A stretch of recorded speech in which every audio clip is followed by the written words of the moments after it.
고린도후서 4장 18절 말씀 다시 읽어봅시다. 다 찾으셨나요? 시작. 우리가 주목하는 것은 보이는 것이 아니요 보이지 않는 것이니 보이는 것은 잠깐이요 보이지 않는 것은 영원함이라. 고린도후서 4장 18절을 찾아놓고 고린도전서 4장 18절로 제가 기록해놨네요. 오늘은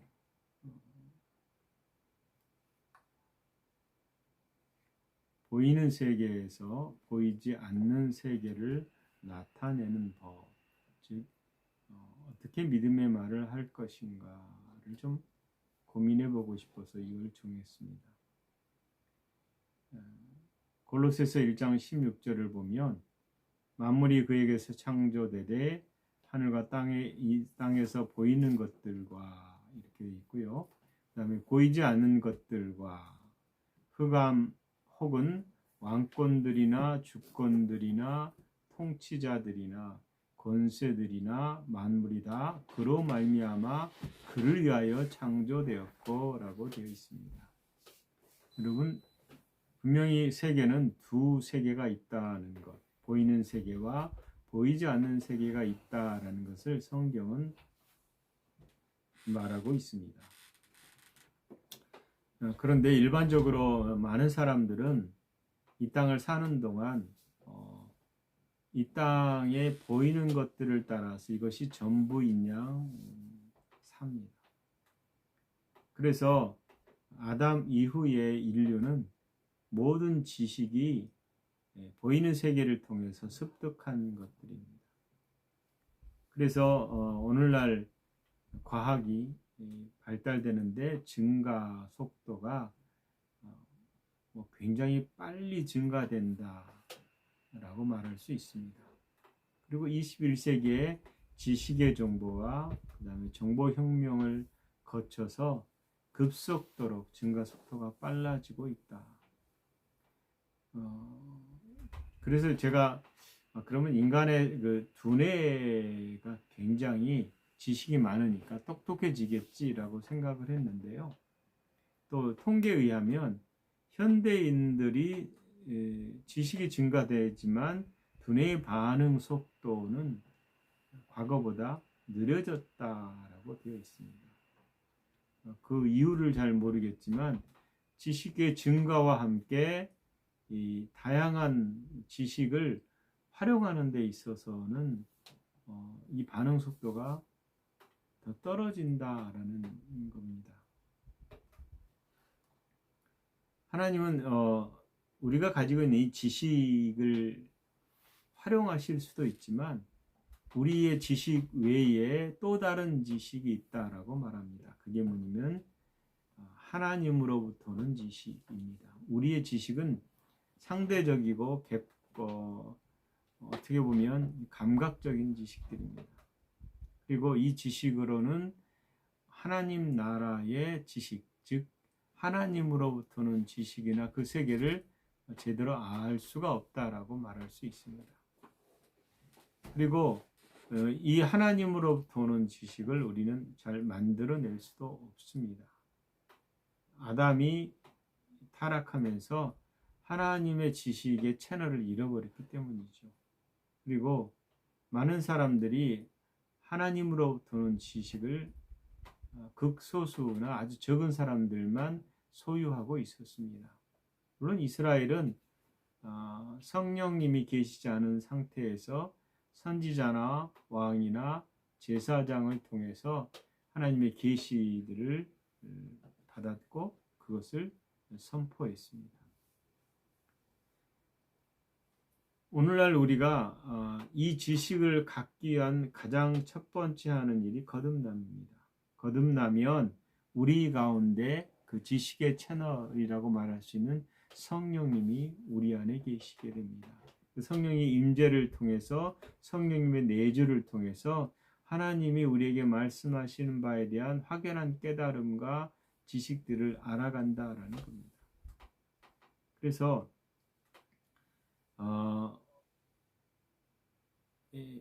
믿지 않는 자들도 어떻게 보면 사후 세계에 대해서 접촉하는 사람도 있어요. 이 접촉들은 대부분 악한 영들과의 접촉입니다. 그리고 그 영으로부터는 부정적이고 잘못된 그리고 왜곡된 지식으로 많은 사람들을 미혹하게 돼 있죠.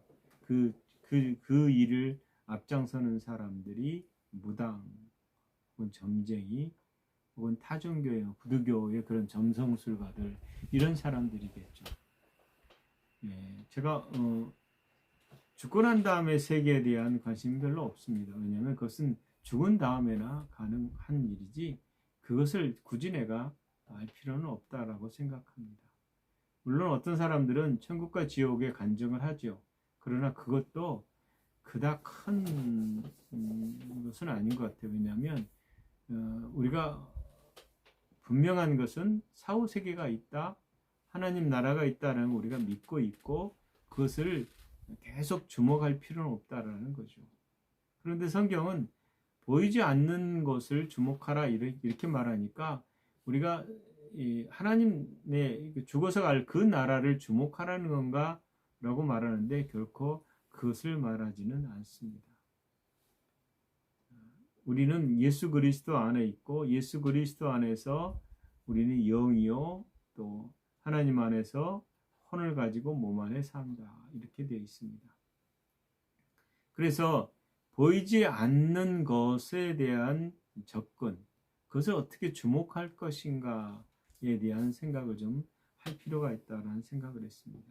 그 보이지 않는 세계는 감각의 세계가 아니기 때문에 결국은 믿음으로밖에는 접근할 수 없는 거죠. 히브리서 11장 1절에 믿음은 바라는 것들의 실상이요 라고 되어 있습니다. 그리고 보이지 않는 것들의 증거니 라고 되어 있습니다. 즉 믿음은 보이지 않는 것들을 드러낼 수 있는 유일한 도구, 수단 이렇게 말할 수 있겠죠.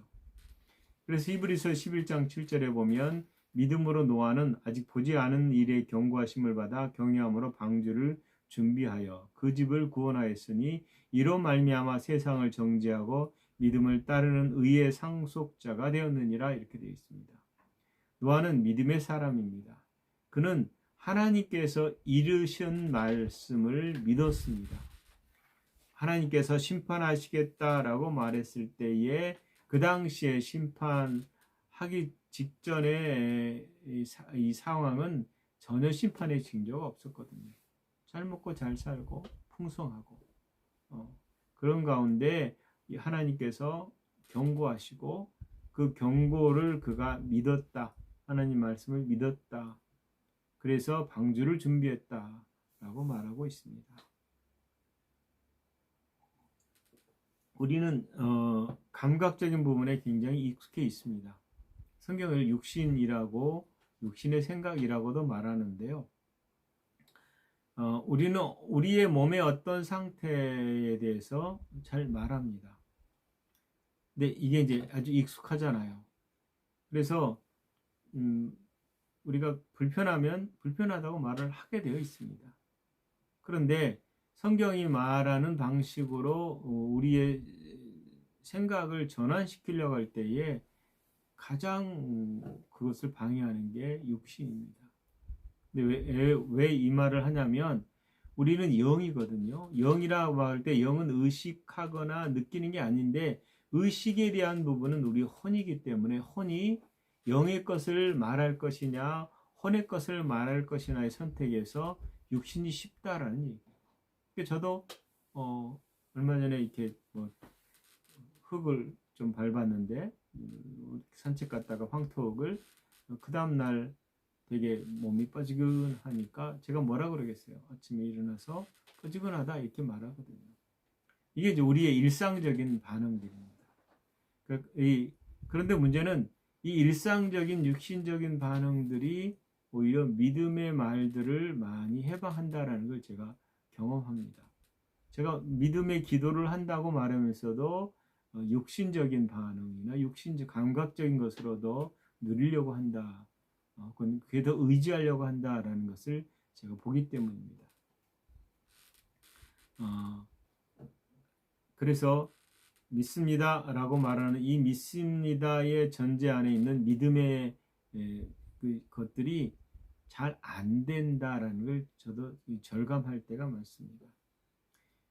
이사야 53장 4절 5절을 여러분 잘 알 겁니다. 그는 실로 우리의 질고를 지고 우리의 슬픔을 당하였거늘 우리는 생각하기를 그는 징벌을 받아 하나님께 맞으며 고난을 당한다 하였노라. 그가 찔림은 우리의 허물 때문이요 그가 상함은 우리의 죄악 때문이라. 그가 징계를 받음으로 우리는 평화를 누리고 그가 채찍에 맞음으로 우리는 나음을 받았도다. 이렇게 되어 있습니다. 여러분 이 말씀이 이미 이루어졌다라는 걸 우리는 믿습니다. 그런데 이루어졌다라고 믿지만 실제 상황에서는 이것이 적용되지 않는 것 때문에 고민스럽다라는 겁니다. 왜 적용이 안 될까? 믿습니다 라고 말하고 하나님 나왔습니다 라고 말하는데도 불구하고 여전한 삶의 변화가 없을 때 고민에 빠지거나 혼란스럽거나 또 계속해서 그 말씀을 붙잡고 있어야 된다라는 그런 것들 때문에 우리가 이 말씀을 아는 것이 어떻게 더 우리의 삶에 연결될 것인가라는 고민을 할 수밖에 없는 거죠. 성경은 마음을 이 세대를 본받지 말고 마음을 새롭게 하라. 변화를 받아서 마음을 새롭게 하라 라고 말합니다. 이 마음을 바꾸라 이 말이 뭐냐면 새로운 의식을 하라 이 소리거든요. 혼은 변화시키는 것, 변화받는다는 것, 더 이상의 몸에 붙어서 종노르지 않는 것을 말하는 것이거든요. 근데 정말 어렵다라는 겁니다. 우리는 늘 몸의 느낌을 따라 말하기를 즐거워하거나 습관적으로 그렇게 하고 있거든요. 그래서 저 역시 이 의식을 바꾸는 것이 새롭게 하는 것이지만 그 길이 참 좁구나라는 생각을 할 수밖에 없습니다. 그런데 하나님께서 이런 우리의 태도나 문제를 두고 불같이 화를 내거나 책망하거나 그러지 않는다라는 거예요. 끊임없이 지지하면서 계속 일어나기를, 계속 우리가 하고자 하는 그 영의 방식으로 가기를 말씀하신다라는 거예요. 그래서 중요한 것은 내가 의식적으로 그 방식으로 가려는 태도를 취할 필요가 있다라고 생각합니다. 믿음에 관련해서 예수님께서 그 상대방을 연약하다고 그 육신적인 것에 대해서 육신적인 반응에 대해서 당신이 하나님께서 예수님께서 치유하는 방식의 다양한 것에서 하나를 엿볼 수 있습니다. 그러니까 그 사람이 그럴 수밖에 없다라는 것 때문에 예수님께서 꾸짖거나 이렇게 안수하거나 그러기 전에 예수님의 치유 사역 중에는 진흙을 발라서 이렇게 치유하는 걸 볼 수 있습니다. 여러분 진흙이 효과가 있겠습니까? 진흙은 효과가 있는 건 아니잖아요. 그런데 그렇게 하신 이유는 그 사람의 수준에 맞게 치유를 접근했다라는 생각을 했습니다. 예수님이 만약에 치유를 하는데 이 진흙이 효과적이었다면 여러 사람들을 계속 진흙으로 발라서 치유하셨을 것입니다. 그러나 예수님은 그렇게 하지 않으셨거든요. 다양한 방식으로 사람들을 치유를 하도록 끌어내셨거든요. 여러분 이 말은 뭐냐면 우리가 믿음의 말을 한다고 해서 우리 스스로 그렇게 하지 못하는 것에 대한 정죄감을 갖지는 말라라는 겁니다. 우리는 약도 먹어야 됩니다. 그리고 우리는 건강하게 몸을 유지할 수 있도록 운동도 해야 된답니다. 그리고 병원도 가야 되겠죠. 그러나 그럼에도 불구하고 우리는 완전한 대로 나아가기 위한 끊임없는 믿음의 말을 할 수밖에 없다라는 겁니다. 하나님이 원하시는 것은 우리가 장성한 분량으로 자라기를 원하시고 전에는 병원에 갔다면 이제는 병원에 가지 않는 믿음으로 서 있기를 원하시기 때문입니다. 여러분 예수님이 백부장의 믿음을 통해서 이스라엘이 가졌던 믿음을 좀 비교하는 걸 볼 수 있습니다. 마태복음 8장 5절에서 13절에 나타난 사건이잖아요. 가버나움에 들어갔다가 백부장이 나와서 내 하인이 중풍병에 걸려서 집에 누워있다. 그래서 괴로워합니다 라고 말하자 예수님이 그래? 참 물었어요. 예수님이 그래? 그리고는 야, 여기서 내가 기도해 줄 테니까 너 기도 받고 가라. 이렇게 네가 대신 기도 받으라 하지 않았어요.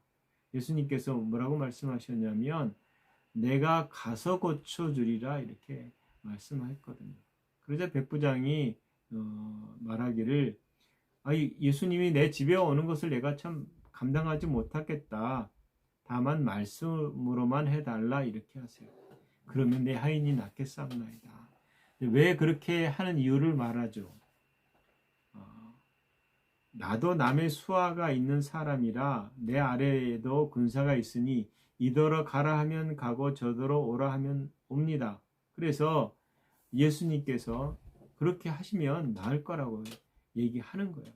예수님이 말씀하신 것이 아니라 그 사람이 그냥 여기서 기도해 주면 낫습니다 라고 말한 것이고, 예수님이 뭐라고 말씀하시냐면 내가 진실로 진실로 너에게 이르노니 이스라엘 중에 아무에게도 이만한 믿음을 보지 못하였노라 이렇게 말합니다. 자, 우리가 보이지 않는 것을 보는 것처럼 말하는 방식이 이 방식이다라는 거예요. 그런데 대부분 우리는 이 방식을 별로 선호하지 않습니다. 어떤 방식일까요? 눈에 보여지거나 만져지는 방식으로 나아가기를 더 선호한다라는 거예요. 그런 사건들이 성경에는 누가 말했을 때 그 말을 잘 지지하거나 그것을 신뢰하는 것에 대해서 잘 어려워한다는 걸 볼 수 있습니다. 도마 사건도 알잖아요. 예수님이 부활하신 다음에 제자들을 만났는데 하필은 그때 도마가 없었다라는 거예요. 그래서 제자들이 우리가 예수님을 만났다라고 말할 때 내가 그의 손 못자국을 보며 내 손가락을 그 못자국에 넣으며 내 손을 그 옆구리에 넣어보지 않고는 믿지 않겠다라고 말합니다.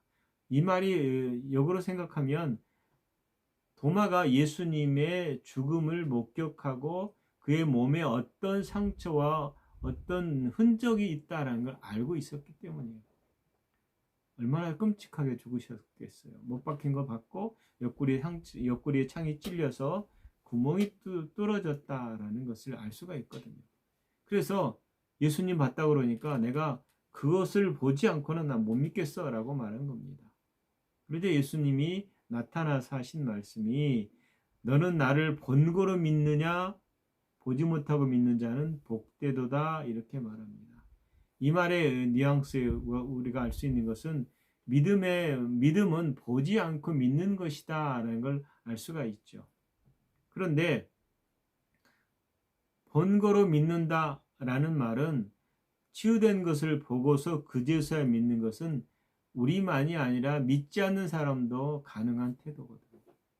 그래서 예수님이 보지 못하고 믿는 자들이 복되도다 말합니다. 여러분, 도마를 비난할 필요가 없는 게 제 자신이 그런 감각에 쉽게 이끌려 가기 때문입니다. 당시 유대인들도 이런 믿음을 가지고 있었습니다. 요한복음 6장 30절에 보면 그들이 묻되 그러면 우리가 보고 당신을 믿도록 행하시는 표적이 무엇입니까? 하시는 일이 무엇이나이까? 라고 물어봤습니다. 잘 보십시오. 유대인들이 요구했던 것도 당신 믿도록 행하시는 표적을 구했다라는 겁니다. 여러분, 믿겠다는 태도가 믿음이 아니라 보고 믿겠다는 것이고 그것은 불신이라고 말할 수 있습니다. 기적을 보고 믿겠다, 이건 누구나 할 수 있는 거거든요. 눈에 보이는 감각의 믿음입니다. 그런데 유대인들뿐만 아니라 우리가 동일한 이런 불신의 생각과 말들을 쉽게 하고 그렇게 살아가고 있다라는 겁니다. 제자들을 마찬가지잖아요. 처음에 제자들이 예수님이 부활했다라는 게 부활의 그 보고를 무덤에 가서 없으니까 쫓아와서 예수님이 안 계세요. 예수님 부활하셨어요 라고 말했을 때 그 막달라 마리아, 요한나, 야고보의 어머니 마리아, 이 여인들이 와서 부활 소식을 전합니다. 그런데 이들의 첫 반응이 뭡니까? 누가복음 24장 11절에 보면 사도들은 그들의 말이 허탄한 듯이 들려 믿지 아니하니 라고 말합니다. 자, 왜 허탄한 듯이 들렸을까요? 그들의 생각 속에 가지고 있는 죽음에 대한 생각. 예수님이 분명히 제자들 앞에서 가르쳤어요. 나는 사흘 만에 죽었다가 살아날 것이다 라고 말했음에도 불구하고 막상 죽자 그렇게 반응하는 것입니다. 그래서 제자들 역시 감각적 이상으로 믿을 수 없었다라는 겁니다. 도저히 믿을 수 없는 일이잖아요. 뭐 저라도 그렇게 반응할 것 같습니다. 그래서 이 요한복음 6장 14절에 그 사람들이 예수께서 행하신 이 표적을 보고 말하되 이는 참으로 세상에 오실 그 선지자라 이렇게 말하거든요.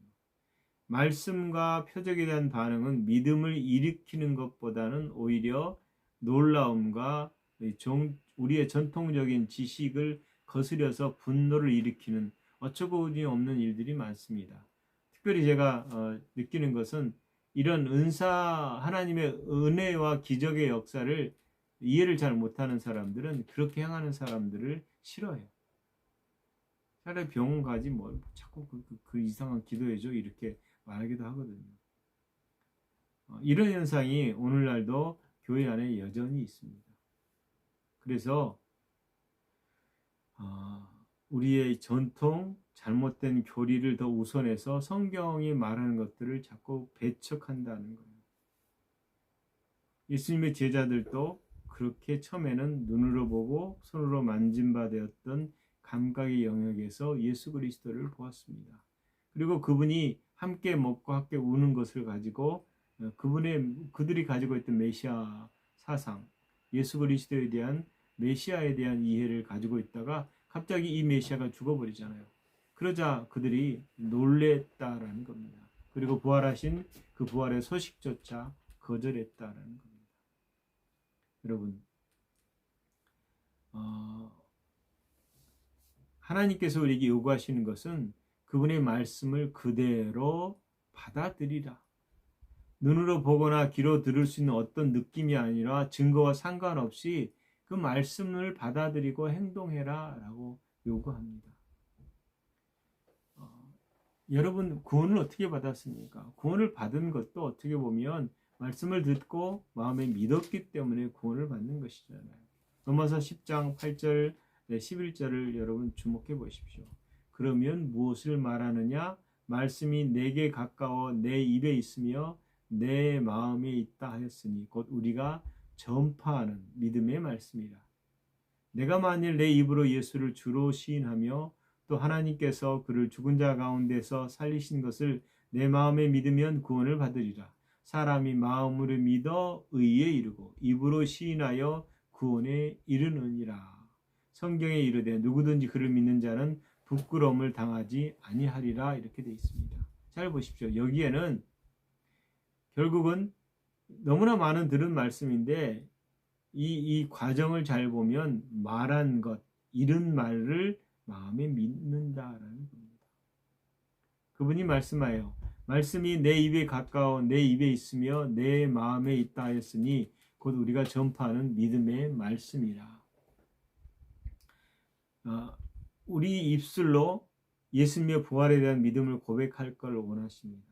또한 그분은 내가 나의 구원을 고백하고 내가 그리스도 안에서 그의 의임을 고백하고 또 영원한 생명을 받기 전에 재창조되기 전에 그분 안에서 내가 하나님의 의가 되었다라고 선포하라는 거예요. 그런 구원을 이루기 전에, 구원을 받기 전에 네가 들었으면 그걸 먼저 입으로 시인하라라고 말한다는 겁니다. 그리고 나서 그 입으로 시인하는 것을 얻게 돼 있다. 그래서 우리가 이렇게 경험하거나 감각적인 그것을 우선해서 그걸 넘어서서 믿음의 말을 보이지 않는 것을 말하라고 말하는 것입니다. 증거가 있을 때 행동하는 것이 믿음이 아닙니다. 물리적 증거가 있다면 믿음은 필요치 않거든요. 아시다시피 믿음은 없는 것을 있는 것처럼 말하는 실상을 끊임없이 요구하고 있다라는 겁니다. 그리고 그것은 성경에서 지지하는 것들입니다. 가령 예를 들면 우리가 어떤 지불할 돈이 있어요. 근데 돈이 지불할 것이 있는데 거기에 대한 재정이 없을 때에 우리는 달라고 기도하잖아요. 하나님 주세요. 그런데 하나님이 허락하시면 주시겠지 이렇게 말하는 경우가 많고요. 하나님의 뜻이면 이렇게 말하는 경우도 있습니다. 근데 성경은 감사함으로 구하라고, 우리의 필요한 것들을 구하라고 말하는 거거든요. 빌립보서 6장 3, 마태복음 6장 32, 33절에 보면 너희 하늘 아버지께서 이 모든 것이 너희에게 있어야 할 줄을 아시느니라 이렇게 얘기해요. 그런즉 너희는 먼저 그의 나라와 그의 의를 구하라. 그리하면 이 모든 것을 너희에게 더하시리라. 여러분 잘 아는 구절이지만 우리가 있어야 할 것을 아는데 우리가 구했는데 없다. 그러면 뭐예요? 하나님 안 들어주신 건가요? 그 얘기는 좀 뒤에서 얘기하겠지만 뭔가 뻐그적거리는 게 있다라는 얘기거든요. 분명히 성경의 약속은 빌립보서 4장 19절에 나의 하나님 그리스도 하나님이 예수 그리스도 안에서 영광 가운데 그 풍성한 대로 너희 모든 쓸 것을 채우시리라 이렇게 말했거든요. 앞에 보세요. 우리가 있어야 할 줄을 아신다라고 말했고 그 풍성한 대로 너희 모든 쓸 것을 채우시리라 이렇게 말했습니다. 여러분 이게 누구의 약속입니까? 하나님의 약속이거든요. 그래서 우리가 구했으면 현실에 나타나지 않았음에도 하나님 요구하는 것은 감사하라. 그래서 감사의 근거는 뭐냐? 구했으면 받은 줄로 믿고 감사하라 이렇게 말하는 겁니다. 그리고 이 말씀은 그분께 우리가 구한 모든 것을 얻게 될 것이다. 요한복음 16장 23절에 너희가 무엇이든지 아버지께 구하는 것을 내 이름으로 주시리라 라고 말했기 때문이죠.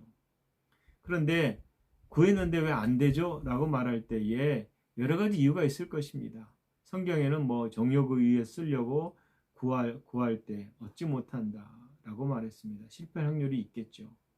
또 말씀대로 분명히 구했는데 안 되거든요. 그랬을 때 우리는 낙담하거나 또는 계속적으로 기도하기도 하죠. 근데 빌립보서 4장 6절에 보면 이런 말씀이 있어요. 아무것도 염려하지 말고. 내가 왜 염려해야 됩니까? 왜요? 그분이 나의 아버지이기 때문에 그분이 나의 모든 것을 들어주시기 때문에 염려하지 말라라고 말하는 거거든요. 하나님이 나를 돌보시겠다. 내가 구할 것이 무엇인지 안다라고 말씀하셨기 때문에 우리는 그런 말씀을 의지해서 서 있는 것입니다. 심지어는 하나님께서는 자기 아들을 아끼지 아니하시고 우리 모든 사람을 위하여 내어주신 이가 어찌 그 아들과 함께 모든 것이요. 어떤 것이 아니라 every 모든 것을 우리에게 주시지 아니하겠느냐라고 말하고 있습니다. 그러므로 우리가 필요한 것이나 이 재정적인 것들에 대해서 우리가 걱정하거나 근심할 필요가 없다라는 겁니다. 그 다음에 우리가 할 수 있는 게 뭐냐? 어떤 일도 우리를 혼란스럽게 하지 못한다라는 확증된 혹은 흔들리지 않는 믿음의 생각들을 가지고 있어야 된다는 거예요. 여러분 의사가 포기할 수 있지만 우리는 포기할 수 없잖아요. 의사가 그렇게 말하는 것은 눈의 현상과 자신이 가진 임상학적 경험을 통해서 그 병은 이러이러합니다라고 예단한다는 겁니다. 그런데 우리는 그 예단보다 더 탁월한 지식과 지혜를 가지고 있다라는 거예요. 그래서 너희가 내 이름으로 구하는 것을 무엇이든지 너희에게 주시리라 라는 말씀을 우리는 확실히 믿습니다. 성경은 이런 약속의 말씀만 하는 게 아닙니다. 굉장히 많은 약속이 있잖아요. 예레미야 1장 11절에 내가 내 말을 지켜 그대로 이루려 합니다. 누가요? 하나님이. 무슨 말을? 자신이 한 말을 지키시겠다라고 말합니다.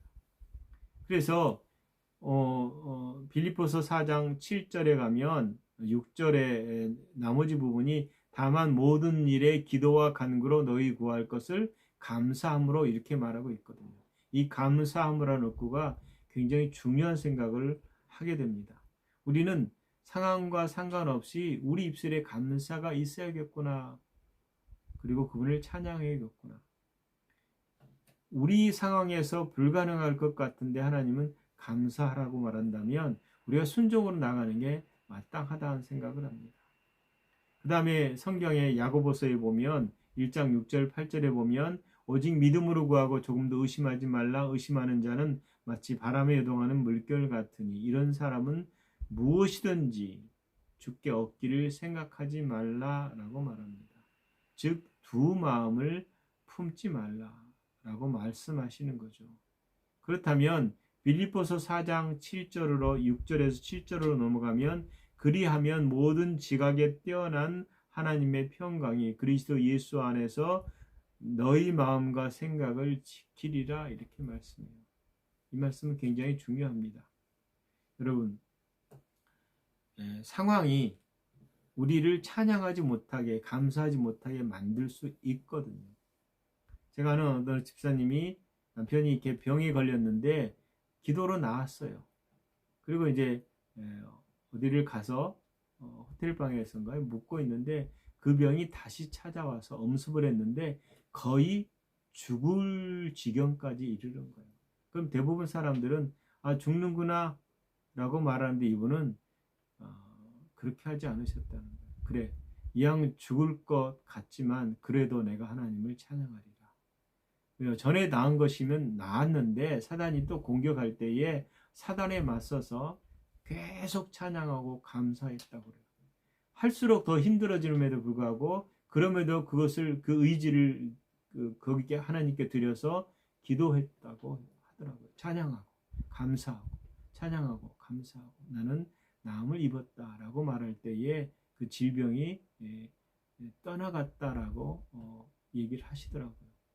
근데 제가 그 얘기를 예전에 들었는데 저도 그걸 놓쳐요. 왜냐하면 우리 가운데 있는 이 좋지 않은 상황이 오면 상황에 빠져버리거든요. 근데 하나님 끊임없이 말하는 게 뭐라고 말씀해요? 보이지 않는 것을 주목해라. 보이지 않는 것을 주목할 수 있는 유일한 방식은 하나님의 말씀을 계속 고백하는 것입니다. 말씀은 실패한 일이 없기 때문이죠. 무슨 말씀인지 아시겠죠? 저도 실패하지만 하나님은 실패하지 않는다라는 사실입니다. 저도 육신적일 수밖에 없는 상황에 이를 때가 많은데 우리 그럼에도 불구하고 다시 일어서자는 겁니다. 그리고 다시 보이지 않는 것을 주목하자는 겁니다. 그리고 계속해서 말씀을 가지고 그것이 옳다라고 하나님 말씀이 옳습니다 라고 말하고 감사함으로 나아가자는 겁니다. 그랬을 때에 우리는 우리의 완전한 대로 더 성장할 것이고 더 믿음의 사람으로 더 나아갈 수 있다라고 생각합니다. 여러분, 실패할지라도 넘어질지라도 다시 일어서서 보이지 않는 주의 말씀을 주목하고 나아가시는 여러분 되시기를 예수 그리스도의 이름으로 축원합니다. 기도하겠습니다. 하나님, 감사합니다. 주께서 우리를 사랑하시고 우리의 생각을 지키시고 우리의 마음 가운데 항상 함께 주의 말씀으로 우리를 지지하신 것을 압니다. 우리가 넘어져도 넘어뜨림을 당하여도 넘어지지 않고 거꾸리편을 당하여도 꺾어지지 않습니다. 우겨쌈을 당하여도 쌓이지 않습니다.